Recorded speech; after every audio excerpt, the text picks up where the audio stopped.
As Israelis were wrapping up the 7-day-long Jewish festival of Sukkot on Saturday, sirens echoed across the country just before dawn, and citizens soon realized it was not a false alarm.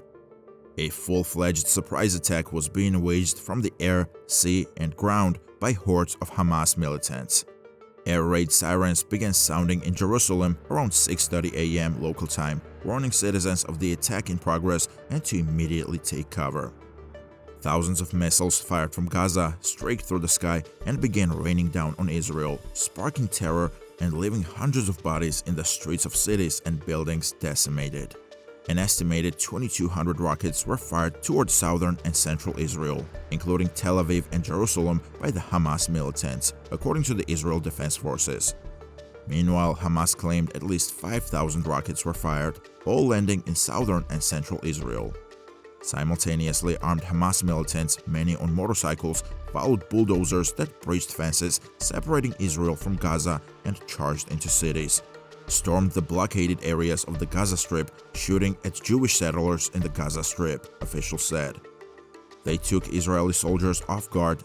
The lightning-quick, multi-pronged ambush also included dozens of Hamas militants in motorboats storming Israeli beaches and engaging in fierce firefights with Israeli forces.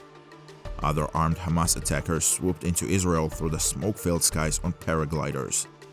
As those under attack rushed to safe rooms and bomb shelters, groups of militants infiltrating the country marched into towns and into gatherings after gatherings, opening fire everywhere. Shortly after the attack began, Mohammed Deif, commander-in-chief of the Hamas military arm Al-Qassam Brigades, released a video statement claiming responsibility for the attack. The Zionists occupied their Palestinian homeland and displaced their people, destroying their towns and villages, committing hundreds of massacres against Palestinians, he said in his statement. This would lead to the Israeli Prime Minister Netanyahu making his first public statement in this cause and telling his country that Israel is at war. This distressing situation would alert all the world leaders, many of which opposed the militant attack and showed their support for Israel. Some of them, including the White House personnel, which stated that the US is closely monitoring the situation and remaining in close contact with our partners. Over the coming days, the Department of Defense will work to ensure that Israel has what it needs to defend itself and protect civilians from indiscriminate violence and terrorism, said US Defense Secretary Lloyd Austin. This conflict would continue in the following days. But we can't help but wonder, how come a country like Israel, with a great economy, backed up by the world's strongest countries and such advanced diplomacy, managed to suffer this much by militants? Or how did the Hamas militants manage to pull such a successful attack on Israel? Why didn't Israel's sophisticated border security stop Saturday's attack? The entire system failed. It's not just one component, it's the entire defense architecture that evidently failed to provide the necessary defense for Israeli civilians, said Jonathan Conricus, a former international spokesman for the Israel Defense Forces. This isn't the first time Israel is faced with such a situation. Whether by coincidence or design, the attacks came the day after the 50-year anniversary of another unforeseen conflict, when a coalition of Arab states launched a surprise attack against Israel on Yom Kippur, the holiest day of the Jewish calendar, in 1973. Yet, this attack still came as a surprise to Israel. Over the years, Israel has been working on securing the border from terrorist attacks. Since Israel withdrew from Gaza in 2005, it has spent billions of dollars securing the border against attacks. This has involved striking down any weapons fired from inside Gaza into Israel and preventing terrorists from attempting to cross the border, whether by air or underground through tunnels. Israel also spends hundreds of millions of dollars building a smart border system with sensors and subterranean walls that was, according to Reuters, completed at the end of 2021. To stop rocket attacks, Israel has used the Iron Dome, an effective rocket defense system developed with help from the United States. This missile defense system is one of the most important tools in Israel's arsenal and has saved countless civilian lives over various conflicts in the last decade. Development of the Iron Dome first began in 2007. After tests in 2008 and 2009, the first Iron Dome batteries were deployed in 2011. This mobile air defense system is made up of 10 batteries that each carry 3 to 4 maneuverable missile launchers. Their strategic placement provides a defense barrier against rockets, mortars, and drones for up to 60 square miles of populated areas, and Israel has in the past boasted a success rate of over 90%. The radar identifies an incoming rocket within 2.5 to 43 miles or 4 to 70 kilometers from the battery and sends information about the rocket's path to the command and control center. The control center calculates the location of impact and predicts whether the rocket is going to strike inhabited areas. The system targets rockets that pose the greatest threat to urban areas and infrastructure when dealing with multiple simultaneous threats, ignoring rockets that are likely to hit unpopulated areas or the sea. The control system connects to a launcher that fires a missile to destroy the rocket if an interception is deemed justified.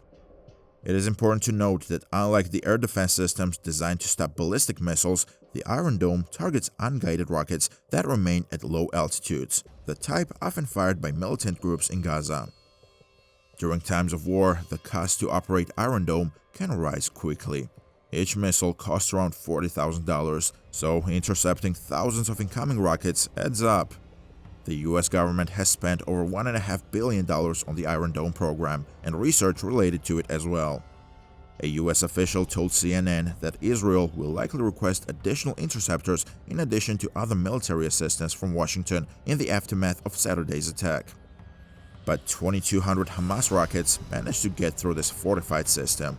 Israeli officials will almost certainly look at where those systems failed on Saturday. They will most likely repair the damages and further enhance their defense system, based on the recent attack and all the other conflicts throughout history. Because as we all know, this isn't the first time Israel and Palestine fight each other. The Israel-Palestine conflict is a very old fight between two groups of people who both believe they should have the same land in the Middle East. The core issues of this conflict revolve around territory, national identity, and religion. It all began in the late 19th, start of the 20th century, when Jewish people from Europe wanted to have their own country. They thought it should be in a place called Palestine, which was part of the Ottoman Empire back then.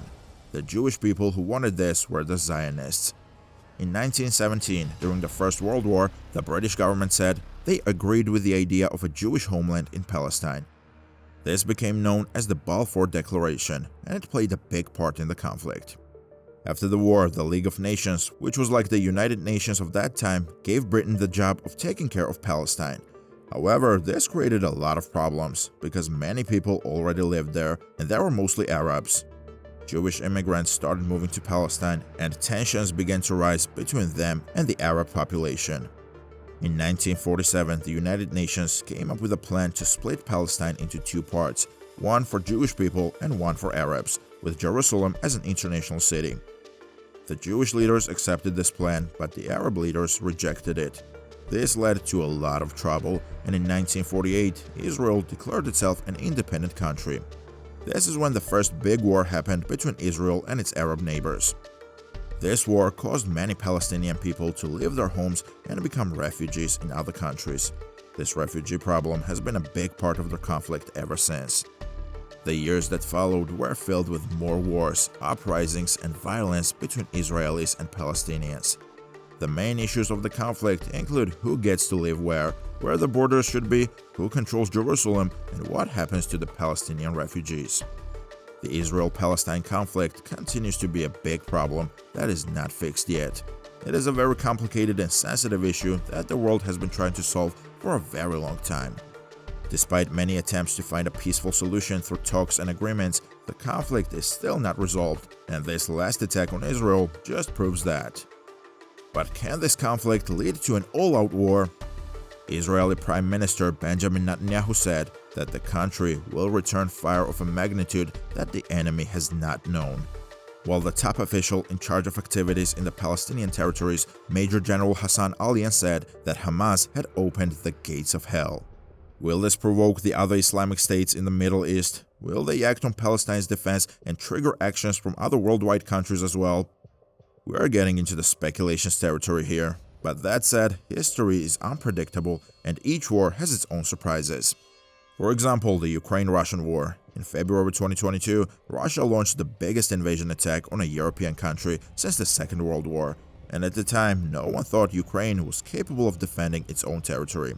This conflict has been ongoing for nearly 2 years now, with some cases of Ukraine getting the upper hand too.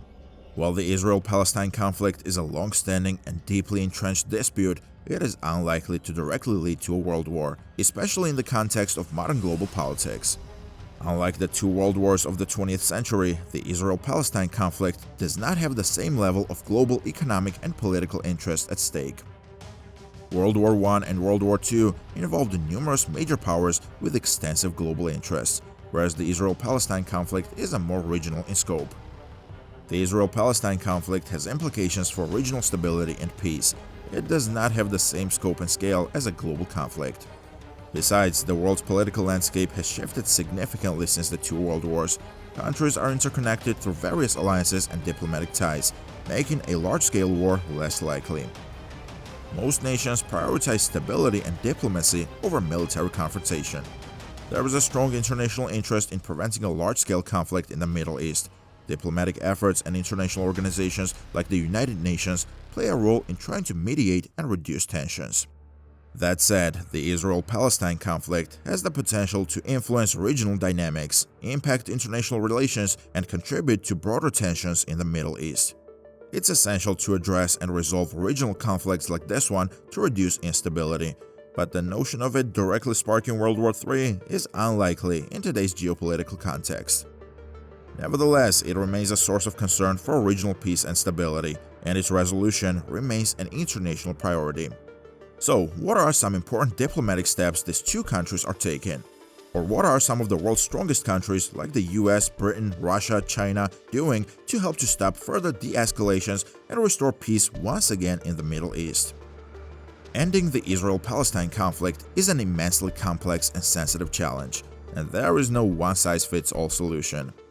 Speaking throughout history, if we had openly acknowledged that historical reality that modern Israel was established on land that was taken from the Palestinians and that approximately 750,000 Palestinians were forced to leave or fled their homes, if we had taken steps and make amends and provide reparations for the injustices they suffered, if we had ensured equal rights and treatment for both Israelis and Palestinians under the law, then it is much more likely that we could have prevented a significant portion of the violence and conflict that has plagued the region. Such acknowledgement, reparations, and a commitment to equal rights could have played a pivotal role in fostering peace and reconciliation. However, with that done and said, there are several key principles and steps that can contribute to a lasting and just resolution. It's important to recognize that reaching a solution will require the cooperation and willingness of both parties, as well as international support. Many international frameworks support the idea of a two-state solution, where Israel and Palestine exist side by side as independent sovereign states. This approach aims to ensure security and self-determination for both Israelis and Palestinians. By encouraging both sides to engage in direct, face-to-face negotiations without preconditions. A negotiated settlement is widely seen as the most viable path to a lasting solution. However, the most significant problem in this conflict is the city of Jerusalem. Jerusalem is a city of immense historical, religious, and geopolitical importance. The status of Jerusalem has been a central sticking point in peace negotiations between Israelis and Palestinians. Resolving the city status is one of the most challenging aspects of any potential peace agreement.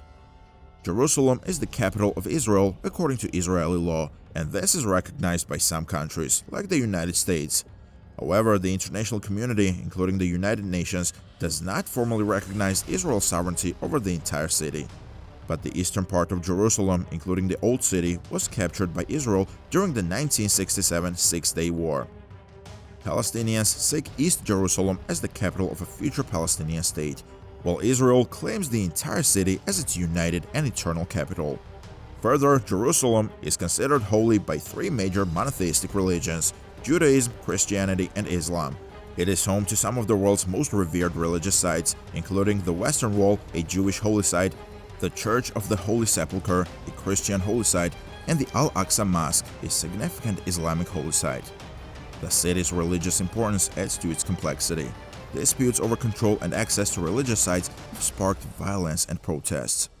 Various international proposals and peace plans have suggested different solutions for Jerusalem, including shared sovereignty, international administration, or a division of the city. These ideas have not led to a final resolution. Jerusalem's significance, both religious and political, has made it a contentious and challenging issue in the Israeli-Palestinian conflict. Its status remains a key obstacle to achieving a lasting peace agreement between the two parties, and finding a mutually acceptable solution for the city remains a central goal of any future peace negotiations. The path to peace in the Israel-Palestine conflict is incredibly challenging, and progress has been slow and often marked by setbacks. It will require a concerted effort by all parties involved, as well as strong international support to address the core issues and reach a mutually acceptable agreement.